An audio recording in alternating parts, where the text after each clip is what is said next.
simply by altering the number, the arrangement of the letters. And we said one slight change in letter position can mean what? A whole different meaning for the word, and in a similar sense, a slight change in an amino acid position can give us a whole new protein. A whole new structure, and a different function. Okay, so let's talk about protein structure now. We have 4 levels of structure: primary, secondary, tertiary, quaternary. Let's talk about these and what they are. So primary structure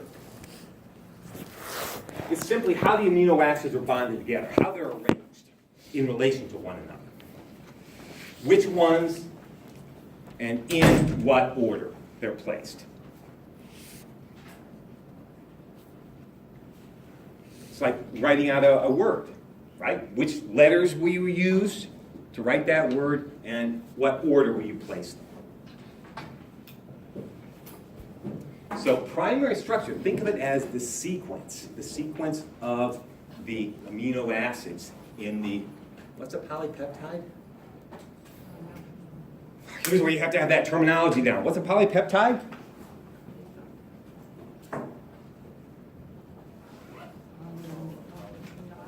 What? It's a chain of amino acids. Yeah, that's all it is. It's just a chain, a bunch of amino acids bonded together. Covalently or with hydrogen bonds? Covalent. Covalent, yes. So it's the primary structure that ultimately determines the shape and the function of the protein. This is key. Which amino acids are used and in what order. That is key. Just like letters. The number, the arrangement of letters ultimately will determine everything about the word you've written. So here we are. Simple depiction. Each little circle represents an amino acid. These little lines between the circles indicate what? Covalent bonds. Peptide bonds, covalent bonds, yes. And these are linked together through what process? Dehydration, condensation reaction. Good. So here's our amino acid. We talked about the structure on Monday. There's our amino acids here. Each one having a different name, perhaps, or many of the amino acids may repeat.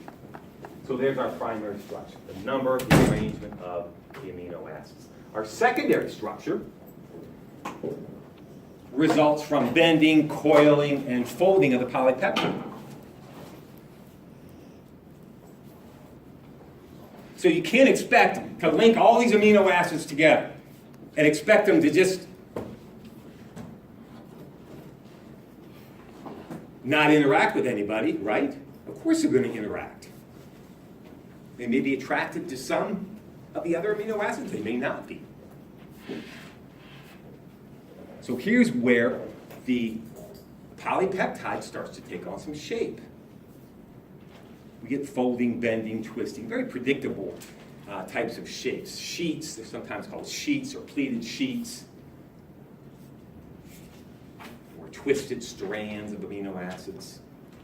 And this is all due to hydrogen bonds that form between the amino acids. So you put them all together in a chain. Once you put them all together, these amino acids say, hey, we may want to interact with one another. Why? Because we can. So let's form some hydrogen bonds. And we know hydrogen bonds are weak bonds. But it changes the shape of the polypeptide. It begins to fold, bend, twist. So if this is our polypeptide here, this would be our primary structure. Just think of this as a chain of amino acids here. All right, we get them laid out, and this is happening in the cell on a structure called a ribosome. We get these amino acids linked together. That's primary, secondary. Folding, bending, twisting. Well, let's substitute, flip-flop, add a couple of amino acids. Primary. Will the secondary look the same? Nah. Maybe that's your secondary. Primary. Let's shorten the chain, flip-flop 2 amino acids. Secondary. You see the beauty of this? You see how we can get so many different types of proteins in the biological world. Just flip-flop things, add things, easy. It's easy. Just showing the interactions between the amino acids group, the amino acids here. There's your hydrogen bonds that form. So in many cases, they form these, what are called pleated sheets. It looks like a pleated sheet, kind of like a room divider. You know, those ones that have like the accordion shape to them. They look sort of kind of like that. More the same. You can see the amino acids, and you can see how the shape has changed once we have put them together. Our tertiary structure.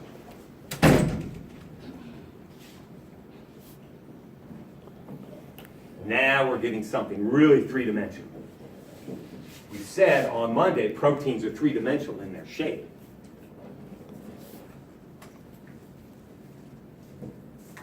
They have a particular structure and function. So they have a unique appearance and a unique function. So we're not done bending, folding, twisting yet. Here's where the R groups of the amino acids. Remember, the R groups are the subunits that give each amino acid its identity, its name, essentially. The amino acids, the R groups get in on the action, and they form covalent bonds and some hydrogen bonds. So the point here is we have a further bending, twisting, folding of the polypeptide.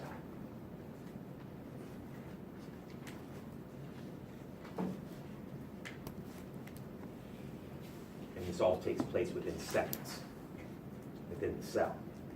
So once those amino acids are laid out, these amino acids are linked together very quickly, as we will see after the next exam, linked together very quickly.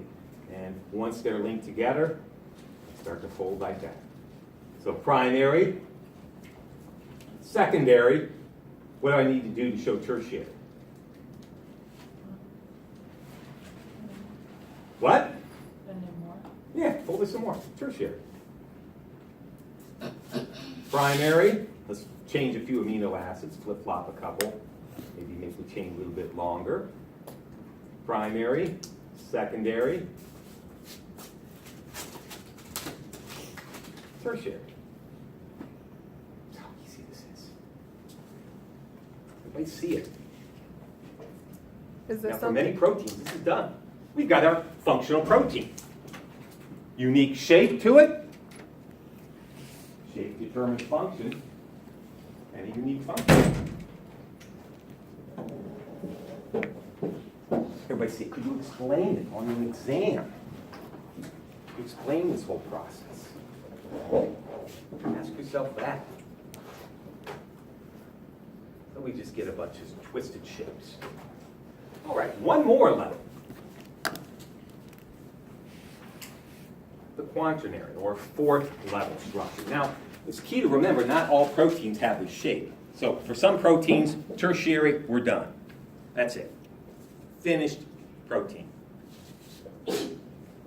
However, with quaternary, two or more polypeptides will join together to form the finished product, the finished protein.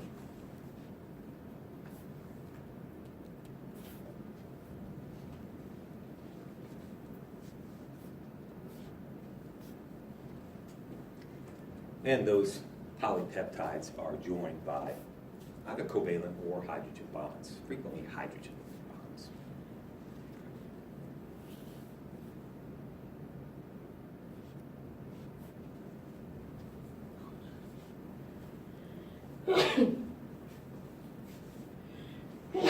Awesome.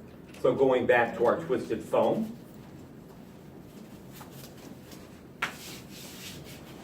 primary, secondary, tertiary for this polypeptide. May be done, may not be done.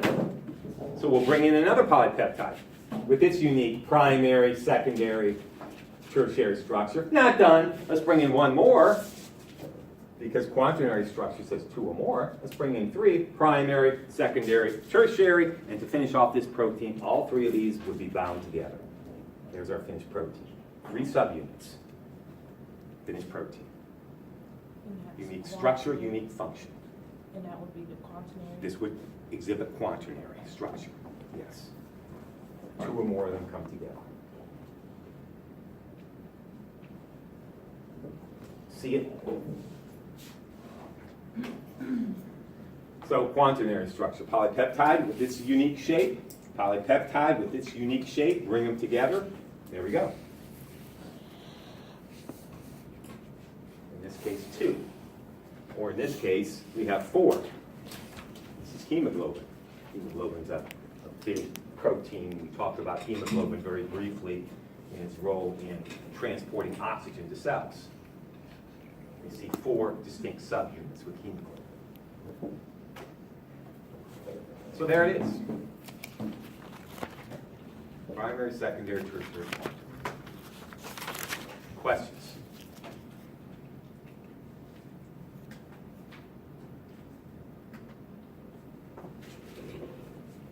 Take a look at these. Now, let's do this first. I need 5 volunteers up here, please. Quickly, we've got stuff to cover today. 5 volunteers. You're not going to be made to do anything. You're not going to be put on the spot, if that's what you're worried about. Just line up right here. Come on, 2 more. Eventually, everybody's coming up. So come on, 2 more.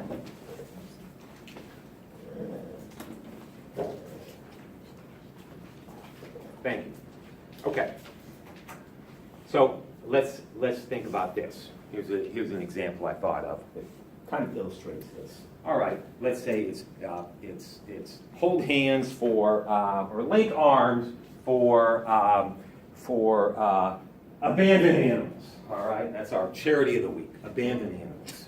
And this charity. We will link arms all the way around the STCC campus. That's the goal. And raise money for abandoned dogs and cats and hamsters and gerbils and things like that. Okay. So,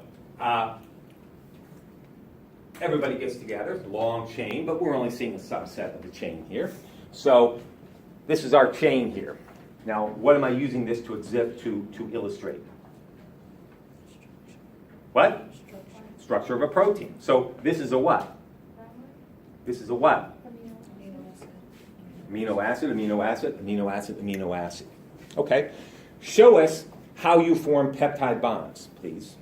Linking arms. Peptide bond, peptide bond, peptide bond, peptide bond. Great. What structure do we have here? Primary structure of a protein. Okay. Are we done? No. So during the, I don't know, we'll link arms for 4 hours for the animals, right? Nothing too good for the animals. We like animals. So during the 4 hours, are the members of the people who are raising the money for the charity, are they just going to, for 4 hours? Of course not. They're going to interact with one another. Yes? Yes, they will interact with one another. So over the course of the 4 hours, what can we expect our chain is going to do? It's not going to be a straight line. It's not going to be a straight line. So as people say, hey, if you want to talk to a friend, maybe they have to keep their arms linked, of course, but maybe they want to talk to a friend. So things bend a little bit.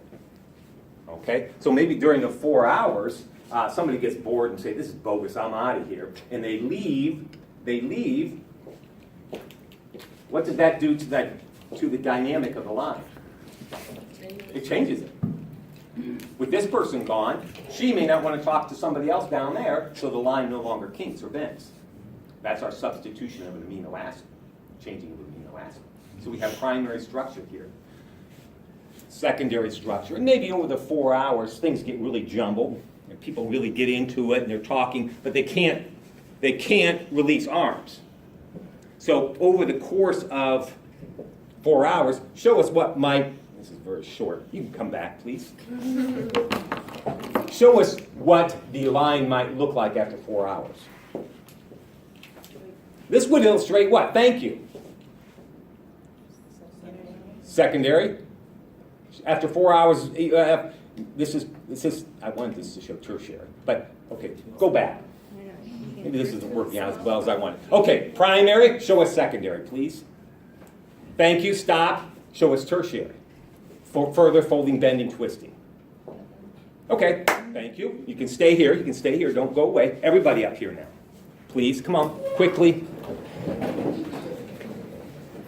Form 2 more lines with about 5, maybe 6 people. 2 more lines.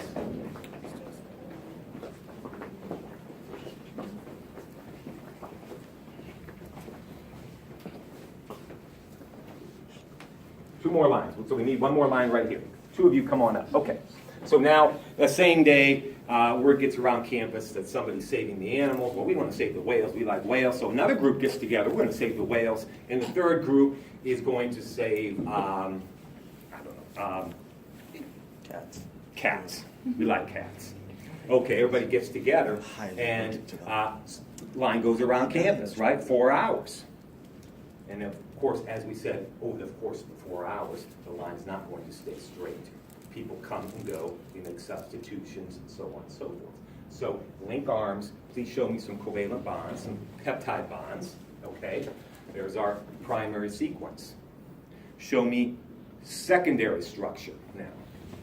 Keep it within your chain, keep it within your chain. Remember, these are interacting, these are interacting, these are interacting. Secondary, okay, great. Remember, people leave, different people come in, I don't want to interact with that guy, I want to interact with her, that sort of thing. The shape of the line will change over the course of 4 hours. Okay? Show us tertiary structure now. Further folding, bending, twisting. Okay, great. Just got broken. Now, we said some proteins are done, yes. That's it, with the tertiary structure. But some, we said, a number of polypeptides come together to form the quaternary structure. Now, show the quaternary structure. All 3 have to come together. Don't link arms with anybody. You're bonding like that, right? The hydrogen bond, maybe a covalent bond, yes. There it is. Look at our shape. Look at our shape. We've got some shape now. Shape means function. Good job, everybody. That's our warm, fuzzy moment for the semester.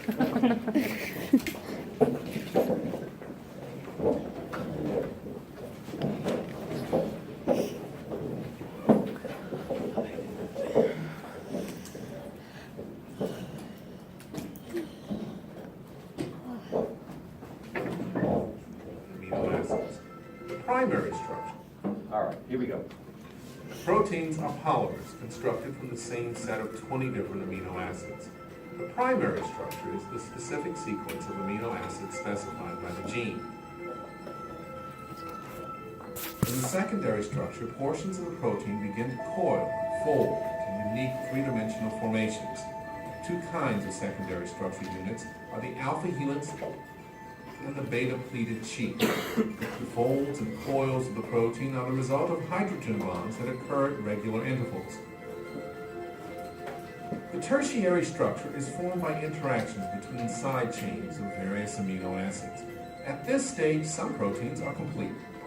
Other proteins incorporate multiple polypeptide subunits, creating what is known as the quaternary structure. Okay, easy enough. Right off the internet. You can look at that 100 times tonight if you want.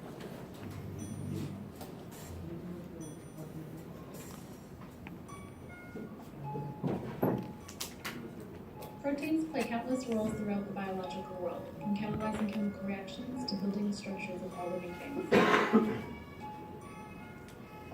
Despite this wide range of functions, all proteins are made out of the same 20 building blocks, called amino acids. The way these 20 amino acids are arranged dictates the folding of the protein into its unique final shape and its function. Amino acids are made of carbon, oxygen, nitrogen, hydrogen, and sulfur atoms. These atoms form an amino group, a carboxyl group, and a side chain attached to a central carbon atom. The side chain is the only part that varies from amino acid to amino acid and determines its property. Hydrophobic amino acids, such as leucine and isoleucine, have carbon-rich side chains, which don't interact well with water. Hydrophilic amino acids, such as serine or threonine, interact well with water. Charged amino acids like glutamic acid or arginine interact with oppositely charged amino acids or with water. The primary structure of the protein is the linear sequence of amino acids as encoded by DNA. The amino acids are joined by peptide bonds, which link an amino group and a carboxyl group. A water molecule is released each time a bond is formed. Specific amino acid sequences give proteins their distinct shapes and chemical characteristics. These protein chains often fold into two types of secondary structures stabilized by hydrogen bond. A protein chain can fold into a rigid alpha helix, forming regular patterns of hydrogen bonds between the backbone atoms of nearby amino acids. Backbone atoms of the chain can interact side by side to form beta sheets. Many proteins fold into a compact globular shape, with hydrophobic side chains sheltered inside away from the surrounding water. The functions of many proteins rely on this folded structure. For instance, hemoglobin forms a pocket to hold heme, a small molecule with an iron atom in the center that binds oxygen. Two or more polypeptide chains can come together to form one functional molecule with several subunits. The four subunits of hemoglobin cooperate so that the complex can pick up more oxygen in the lungs and release it in the body.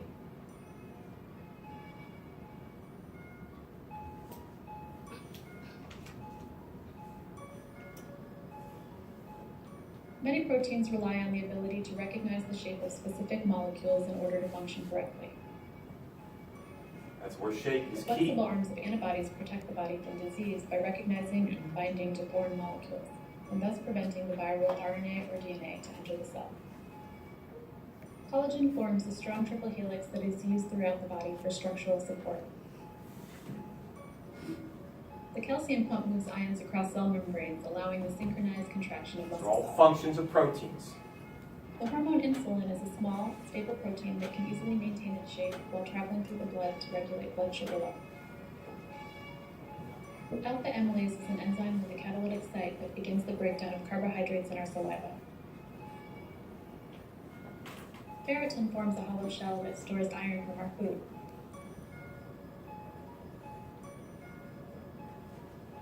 Learn more about the functions and 3D structures of nucleic acids, proteins, and molecules. One of many videos out there. So get out there and look around, find stuff. If you find something better than what I have here, send me the link. I'm always interested in getting upgraded. But these are not in some secret vault of mine. These are right out there on the internet. So use it. Okay, questions so far? Okay, a little bit more about proteins, amino acids.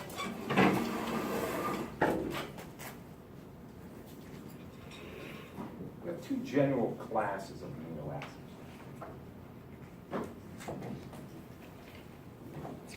What we call non-essential. These are amino acids that your body will manufacture.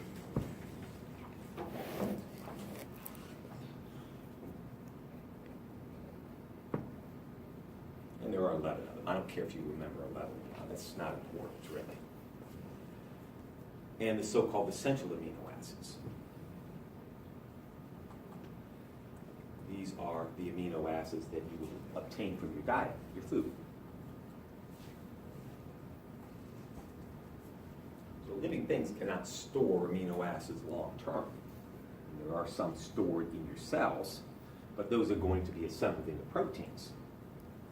So they must continually be imported into your cells in order to meet the demand of more amino acids to make more proteins. Remember, we said living things are protein machines. They just churn them out, churn them out, churn them out, churn them out, churn them out. So you need a constant influx of amino acids from your diet. Well, where are those amino acids coming from in your diet?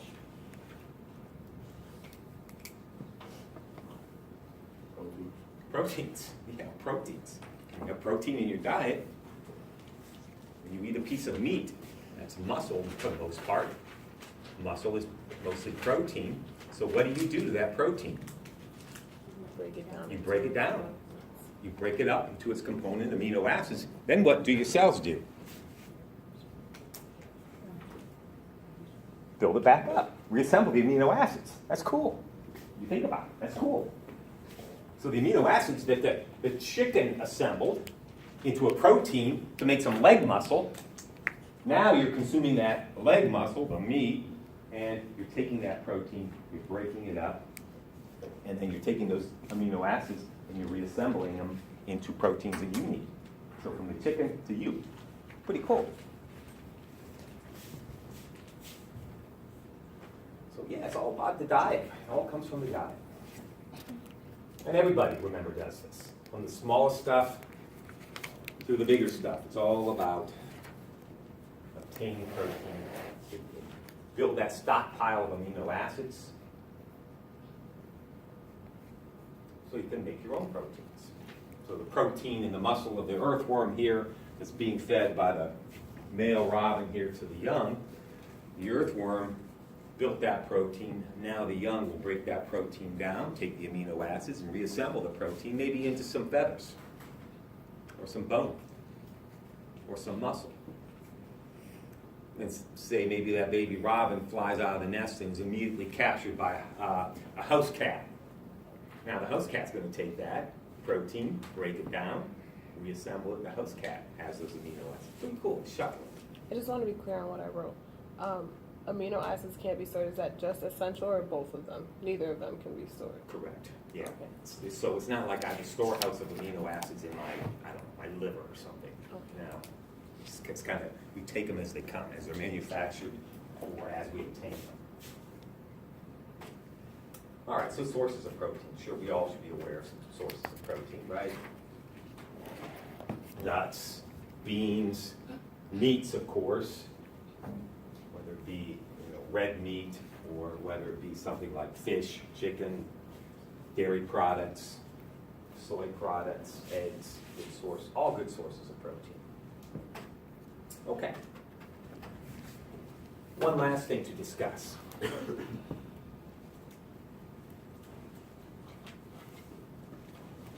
Is what we call denaturation.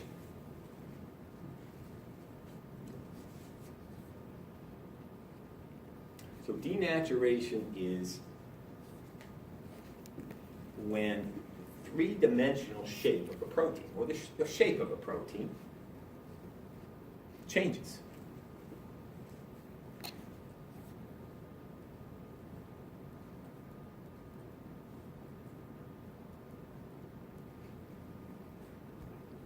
It's frequently the hydrogen bonds that are broken, maybe permanently, maybe temporarily. But the point is, when a protein is denatured, it becomes non-functional. It loses its ability to work. Just like if you take a word, the word might be, I don't know, water. If you take those letters and you change them around into some other arrangement, that's not going to work. That's not going to describe water anymore. I don't know what that word is. It's no word. So in a similar sense, when a protein is subjected to perhaps high temperature or changes in pH, acidity, if acidity changes, what can happen is that protein loses its shape and may be non-functional for a period of time until the denaturing agent has been removed, or it may be permanently denatured. So if this is here's our protein. It's got its unique shape, and we subject that protein to a very high temperature. What do I need to do to this now to illustrate denaturation? Take Yeah, pull something apart, away. right. Not working anymore, because we know shape is key when it comes to proteins. Key in doing their job. That doesn't work anymore. So if we remove the heat, some proteins remain like this. They're finished, non-functional. But some proteins, if we remove the heat, they will fold back in on themselves and will regain our initial shape.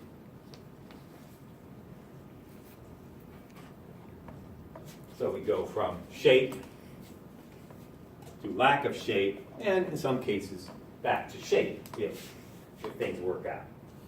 So a lot of different things can denature proteins. Heat, Acids and bases, exposure to heavy metals like cadmium and lead and things like that can do it. Exposure to various alcohols, different types of molecules that are considered alcohol, all can do it. pH and temperature are big ones. So the process of frying an egg, we'll see a video clip of this in a minute, is simply denaturing proteins. When you fry an egg, you denature the proteins, and once the proteins have been sufficiently denatured, you can eat the egg. Don't want to eat raw eggs, not a good idea. So high fevers, high extended fevers are life-threatening, of course. Now you know why. You know what that will do to proteins in your body. And if they're really essential proteins in terms of performing some vital function like importing materials in and out of your cells, if they are not working properly, that's an issue. Or perhaps particular hormones or enzymes are no longer functioning properly because of the high body temperature. That's a problem. It's a life-threatening problem. Now let me give you an easy example of denaturation. I'm sure some of you are aware of this. You might, or maybe you aren't, I don't know. Apples, right? We all know you cut into an apple, and if it sits around a while, if you're maybe a little slow eating it, you get this rusty coloration appearing on the apple.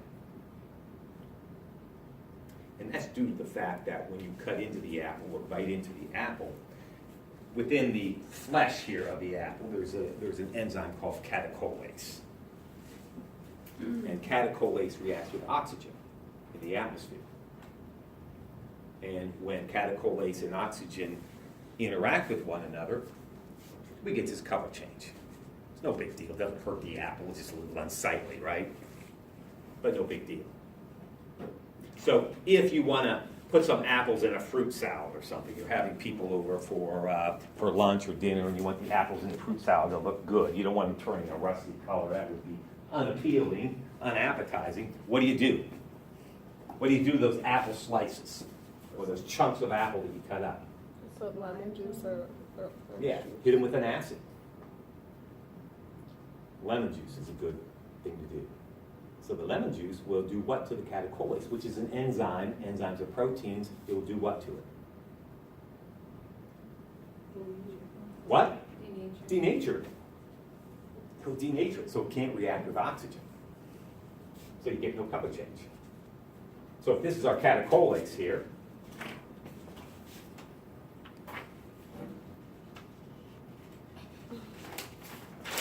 there's our catecholase. You cut into the apple, now it's exposed to oxygen, and oxygen atoms, oxygen molecules in the atmosphere will bind with it, and we get the color change. All right, now